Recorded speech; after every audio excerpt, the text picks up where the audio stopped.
محمد وآل محمد. بالله من الشيطان الرجيم. بسم الله الرحمن الرحيم. قال الله تبارك وتعالى في محكم كتابه الحكيم وقوله الحق فقال بسم الله الرحمن الرحيم شهر رمضان الذي انزل فيه القرآن هدى للناس وبينات من الهدى والفرقان. صلوات پڑھیے گا. اللهم صل على محمد وآل محمد. تمام برادران کو ماہ رمضان المبارک کے مہینے کی اور آج کے اس پہلے جمعۃ المبارک کی ادائیگی کی تہ دل سے مبارکباد پیش کرتا ہوں. دعا گو ہوں کہ اللہ تبارک و تعالی ہم سب کو اس مہینے کی قدر کرنے کی توفیق عطا فرمائے. میں نے آپ کے سامنے اللہ جل شانہ کی لا ریب و بے عیب کتاب قرآن مجید کی سورہ بقرہ کی آیت نمبر 185 کی تلاوت کا شرف حاصل کیا ہے. آیت کے ایک حصے کا میں نے تلاوت کی ہے جس میں اللہ تبارک و تعالی نے اس مہینے کا تعارف کروایا. سب سے پہلے انسان جب کسی چیز سے متعارف ہی نہیں ہوتا، جب کسی چیز کو جانتا ہی نہیں، علم ہی نہیں رکھتا، تو وہ اس کی قدر نہیں جان سکتا. یعنی کسی چیز کی قدر کو جاننے کے لیے اس کے تعارف کا ہونا ضروری ہے. آپ نے یہ سنا ہے، علماء حدیث روایات پیش کرتے ہیں کہ یہ مہینہ جو ہے شہر اللہ ہے، اللہ کا مہینہ ہے. تو پہلے اللہ تبارک و تعالیٰ نے اس مہینے کا تعارف کروایا کہ یہ مہینہ کس طرح کا ہے، کیا اس کی عزت ہے.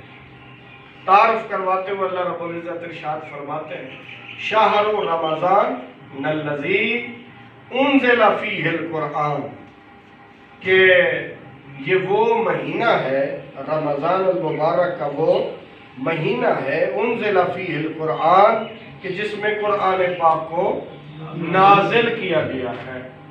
یعنی اس مہینے کی جو ایک فضیلت ہے وہ ہم سارے جانتے ہیں کہ جی ماہ رمضان میں روزے رکھنے ہیں، نمازیں پڑھنی ہیں، دعائیں کرنی ہیں، استغفار کرنا ہے.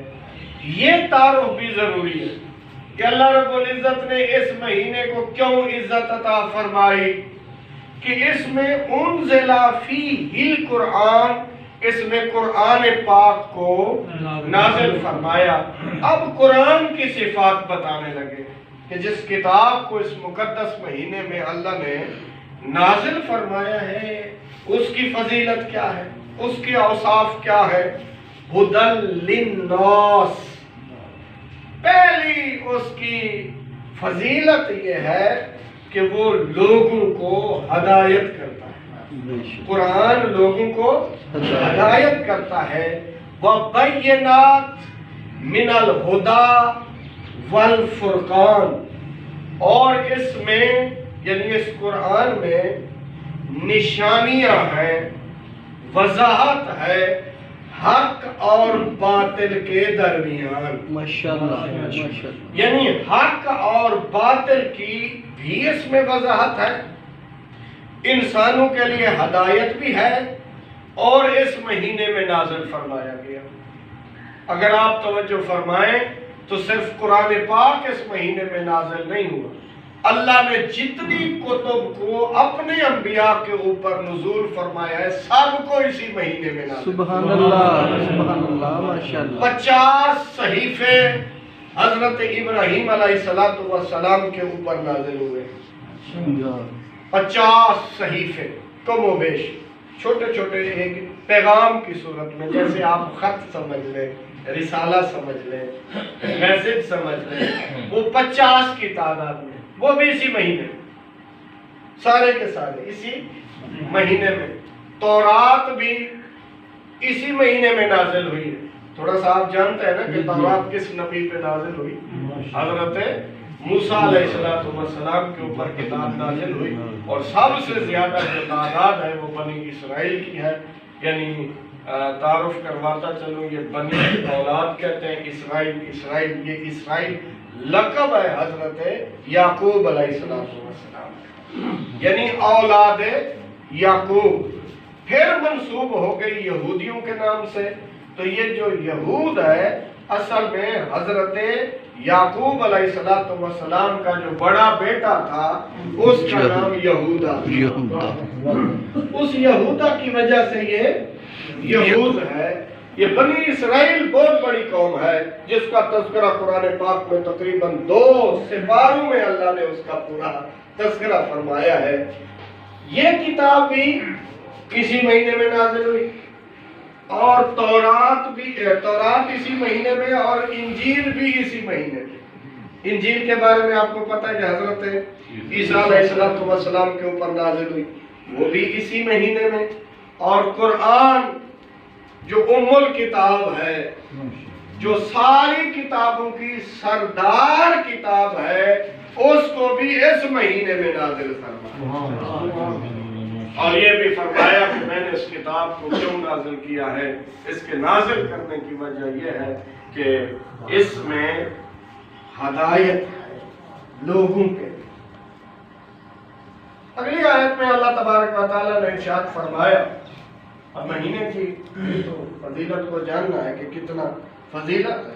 فمن شاہد منکم الشہر، پس اگر تم میں سے کوئی بندہ، فمن من موصول ہے اور اس سے مراد اینی پرسن، کوئی بندہ بھی ہو سکتا ہے، مخصوص نہیں ہے کہ سید دیکھے، غیر سید نہ دیکھے، غیر سید دیکھے، سید نہ دیکھے، امیر دیکھے، غریب نہ دیکھے، غریب دیکھے، امیر نہ دیکھے، معین نہیں ہے کوئی شخص. فمن قرآن میں بڑی وساطت ہے. فمن پس جو بندہ، شاہدہ یہ شاہد سے ہے، اس کا معنی عموماً گواہ کیا جاتا ہے، اور گواہ آپ سمجھتے ہیں وہ ہو سکتا ہے جو اپنی آنکھوں سے واقعہ دیکھ رہا ہو. گواہ بھی وہی ہو سکتا ہے جو اپنی آنکھوں سے واقعہ دیکھ رہا ہو.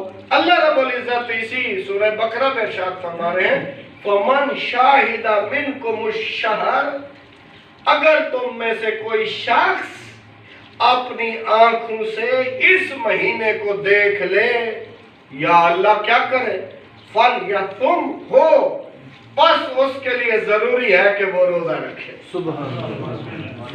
پس اس کے لیے ضروری ہے کہ وہ روزہ رکھے.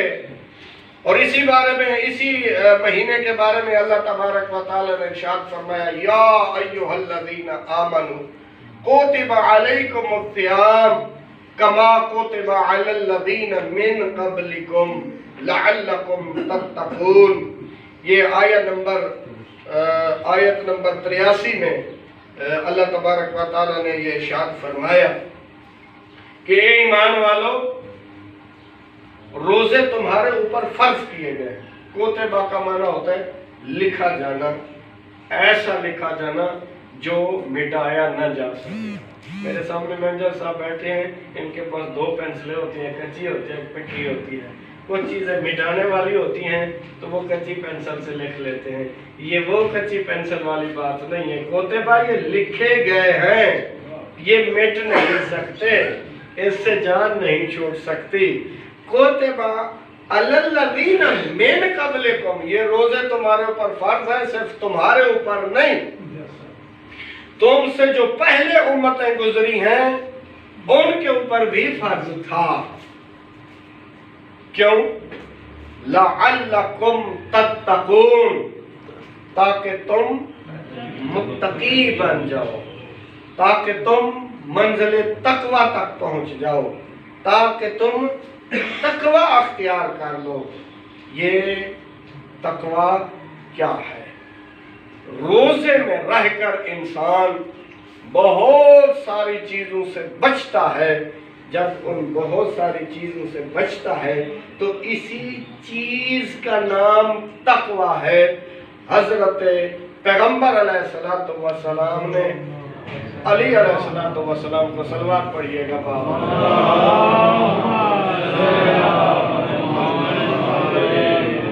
تکلیف نہ سمجھے، ایک مرتبہ پھر صلوات پڑھیے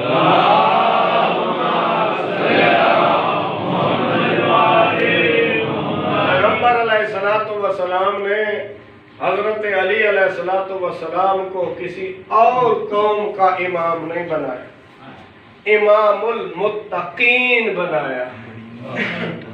توجہ فرما رہے ہیں، امام المتقین